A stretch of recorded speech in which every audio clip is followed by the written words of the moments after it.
Nous partons à Seix, et plus précisément à l'école primaire, où Brigitte Gasson-Lagore, vice-présidente de l'association du patrimoine sexois, nous présente une exposition sur l'école d'autrefois en zone rurale.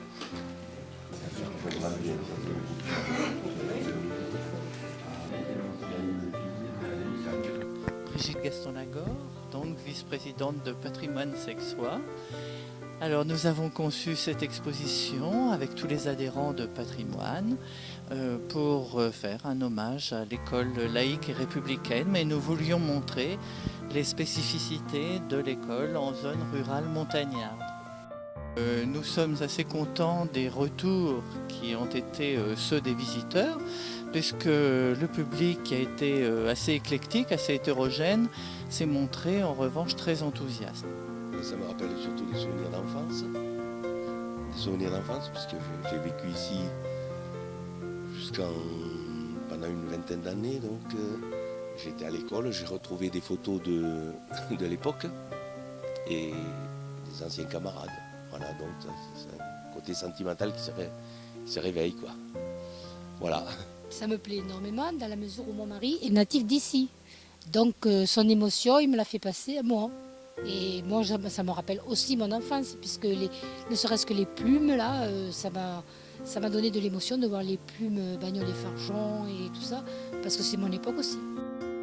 La première table est consacrée à des ouvrages dédiés aux jeunes enfants qui montrent que ces livres faisaient partie de bibliothèques de la jeunesse chrétienne et à une époque où l'enseignement n'était dirigé que par des clercs ou par des bonnes sœurs. C'était le cas d'ailleurs à Seix, dans notre petit village de montagne.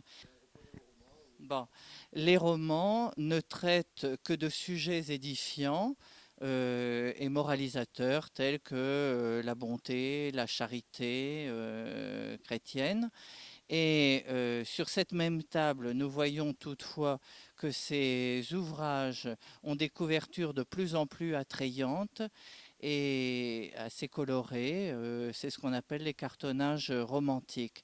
Et on voit une évolution également des contenus pour ceux qui la feuillettent. On a laissé les ouvrages à portée de main pour que les gens, justement, puissent s'intéresser aussi au contenu. Alors, cette seconde table est un hommage à l'école républicaine que Jules Ferry a instaurée avec les lois de gratuité, d'obligation et de laïcité. Donc là encore, on essaye de montrer, même si l'espace est très contraint, l'évolution de cette école laïque et républicaine, donc de ce passage de l'Ancien Régime à l'école laïque et républicaine. On évoque en fin de table aussi la nouvelle formation des instituteurs, quand Jules Ferry crée les écoles normales. Et il y a aussi un certain nombre de livres d'universitaires très importants, comme Jacques Ozouf et Mona Ozouf, qui ont retracé l'histoire de l'éducation à cette époque.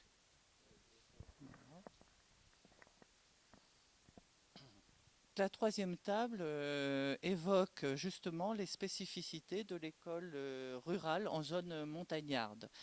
À savoir que ici, le climat, la rudesse du climat et les difficultés géographiques faisaient que les enfants étaient obligés le soir et pendant toute l'année de rester dans des pensions à l'intérieur des familles, à Seix même.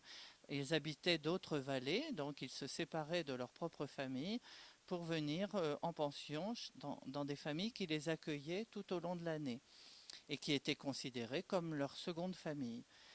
Ils allaient donc à l'école élémentaire et puis ensuite au cours complémentaire de Seix, car Seix avait un cours complémentaire.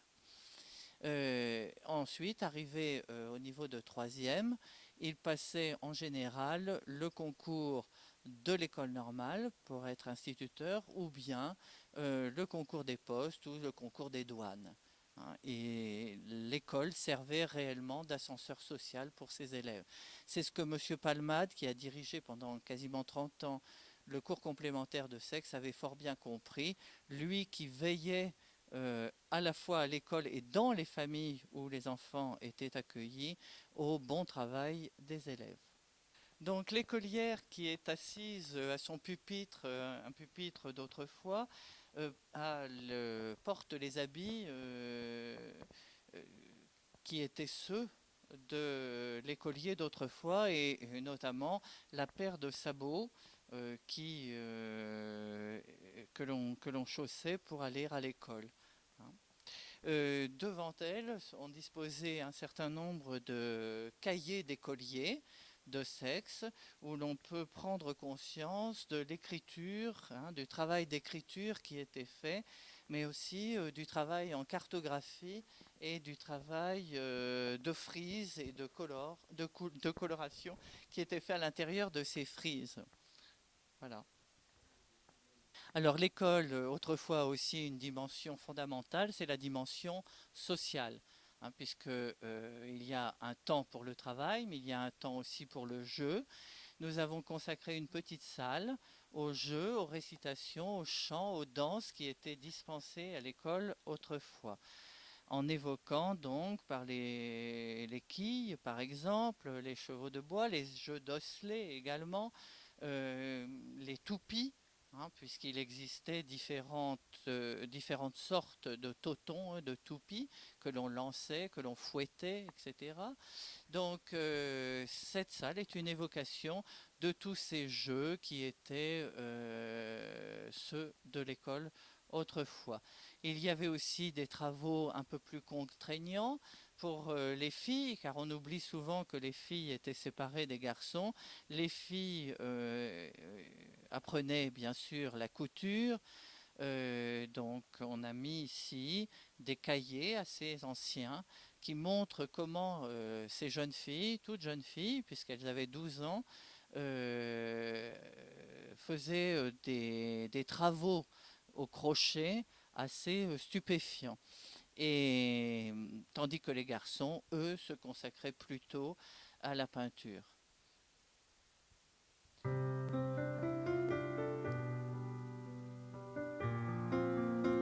Et pour terminer ce reportage, nous écoutons 2 témoignages d'anciens de l'école de sexe. Donc nous pourrions évoquer quelques moments de notre enfance, lorsque nous étions dans l'école primaire. La première chose qui me vient à l'esprit, c'est que la journée commençait par le service, le matin. Le service, oui. Voilà, il fallait balayer en jetant de la sueur mouillée sur le sol, Oui. pour éviter de guérir autour de poussière. Et l'hiver, ce qui était intéressant pour les garçons, c'était dans une salle à part, on coupait les petits bois pour allumer le feu. Et cela nous amusait beaucoup. L'hiver surtout, on portait des sabots et nous avions des chaussons dans ces sabots en laine retournée. On a l'impression d'être à la fête. On marchait, ça changeait, on courait, c'était très agréable. Avant que l'instituteur n'arrive, tout était propre, tout était bien balayé, impeccable. Et justement, l'hiver, cela me fait penser, j'ai une pensée particulière à mes camarades qui habitaient dans les hameaux, qui avaient le matin parcouru 2 à 3 kilomètres sous la neige dans des sentiers de chèvres. Ces sentiers qui étaient bordés de buis, ils arrivaient avec leurs manteaux et leurs capuchons couverts de neige. Je trouvais que j'avais de la chance d'habiter Sexe et de n'avoir que quelques minutes à faire pour me rendre au travail, pour me rendre à l'école. Et le soir, ils repartaient. Et les journées étaient longues pour eux. J'ai trouvé long pour eux, car ces enfants de paysans, ils rentraient, il fallait qu'ils aillent garder les vaches, il fallait qu'ils aillent parfois traire ou vendre le lait, il fallait enfin faire divers travaux, travaux agricoles, et ce n'est que le soir, après le repas, fort tard, après 8h ou 9h, on commençait le travail de classe, car on avait chaque soir un travail des travaux du soir, qu'on appelait ça Des devoirs. des devoirs du soir, c'est ça, Des les devoirs devoirs. du soir, qui nous prenaient facilement Oui. 1 heure et demie, 2 heures parfois, quand on était par exemple en fin d'études. Et des fois, on n'avait pas le temps de le faire et on se faisait engueuler le lendemain matin. Et le lendemain matin, bien sûr, il ne manquait rien. Le journée de classe, moi j'avais 9 ans quand je suis descendue à l'école à Sex. Et je ne parlais pas un peu de français. Et je parlais que le patois. Et tout le monde se moquait de moi, mais j'ai vite appris le français avec mademoiselle Azema, qui était mon institutrice du cours élémentaire. Oui, oui. Alors, le matin, régulièrement, la première chose que l'on faisait, c'était la leçon de morale. Ah oui, oui, oui. La leçon de morale, tous les jours, la leçon de morale.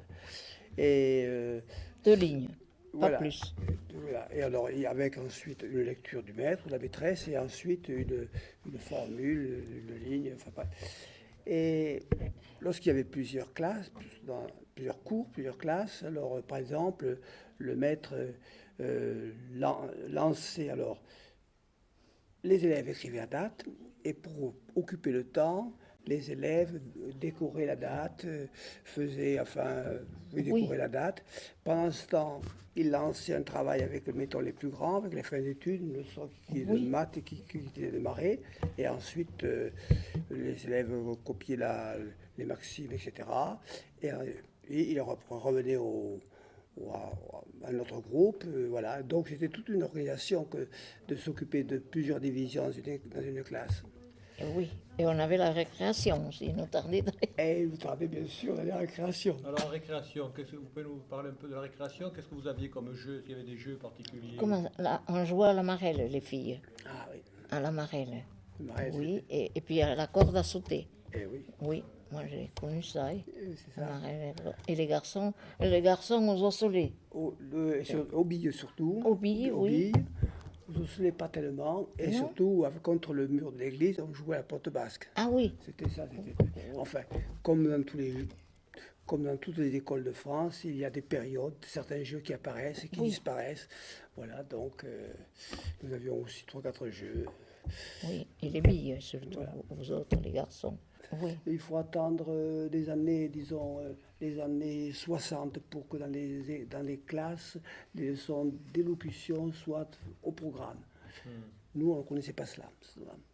Je crois que c'est la première différence. Les élèves aujourd'hui s'expriment facilement, sans crainte, etc.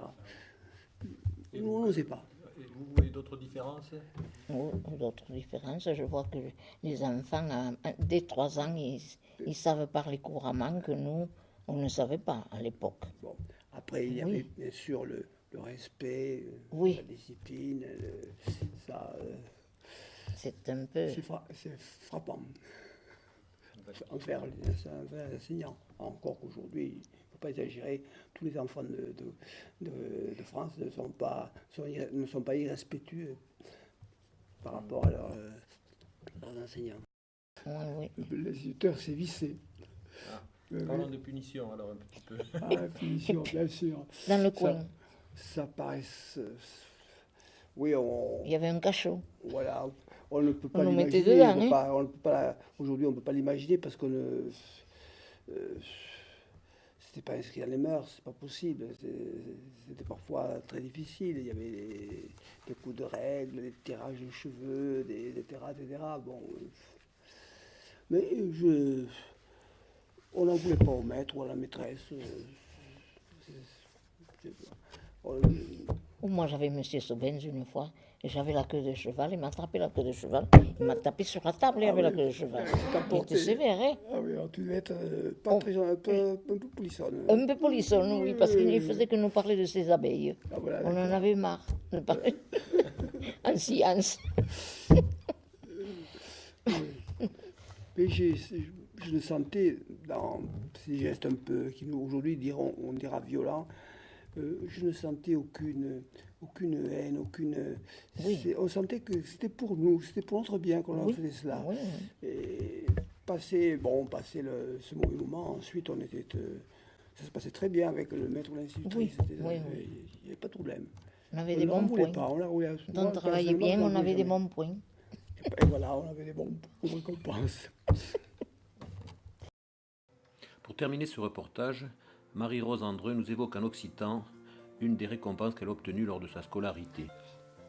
Que havíem fet un concurs de les muntanyes, les colors de les Pirineos, d'en Jules Palmade, el meu director de Patuès, i que en dec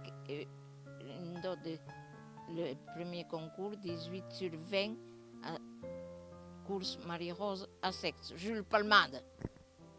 I regents que em diuen en patuès que en que jo parla francès és el que n'havia cacat d'envejo.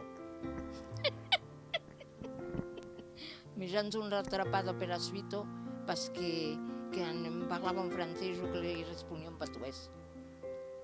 Voilà.